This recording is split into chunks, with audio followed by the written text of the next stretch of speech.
శ్రీవియనా news కి స్వాగతం. Inspire అవార్డుతో జాతీయ స్థాయిలో మెరిసిన పీలేరు శ్రీ భువన విద్యాలయం విద్యార్థిని పీలేరు భారత ప్రభుత్వానికి చెందిన ministry of science and technology ఆధ్వర్యంలో డిపార్ట్మెంట్ ఆఫ్ సైన్స్ మరియు టెక్నాలజీ నిర్వహిస్తున్న ప్రతిష్టాత్మకమైన ఇన్స్పైర్ అవార్డు మనక్ 2025-2026 కార్యక్రమంలో పీలేరు పట్టణానికి చెందిన శ్రీ భువన విద్యాలయం విద్యార్థిని జ్ఞానదీప్తి ఎంపికైనట్లు ఆ విద్యా సంస్థ కరస్పాండెంట్ గోరంట్ల ఉమా రమాదేవి ప్రిన్సిపల్ గుణలక్ష్మి ఒక ప్రకటనలో తెలిపారు.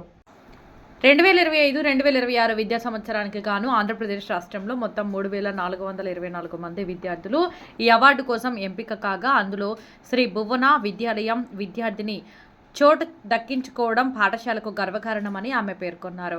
విద్యార్థుల్లో శాస్త్రీయ దృక్పథం, సృజనాత్మకత, ఆలోచనలు, వినూత్న ఆవిష్కరణల పట్ల ఆసక్తి పెంపొందించేందుకు కేంద్ర ప్రభుత్వం నిర్వహిస్తున్న ఈ కార్యక్రమంలో ఎంపిక కావడం గొప్ప విషయమని తెలిపారు. జ్ఞానదీప్తి కృషి, ప్రతిభ, సైన్స్ ఉపాధ్యాయులు మార్గదర్శకత్వం, తల్లిదండ్రుల సహకారం ఈ విజయానికి కారణమని చెప్పారు. శ్రీ భువన విద్యాలయం ఎల్లప్పుడూ విద్యార్థుల్లో పరిశోధన ఆసక్తి, సృజనాత్మకత పెంపొందించేందుకు కట్టుబడి ఉందని, భవిష్యత్తులో మరింత మంది విద్యార్థులు జాతీయ స్థాయిలో రాణించేలా కృషి చేస్తామని గోరంట్ల ఉమా రమాదేవి తెలిపారు. ఈ సందర్భంగా జ్ఞానదీప్తికి హృదయపూర్వక అభినందనలు తెలియజేస్తూ ఆమె భవిష్యత్తులో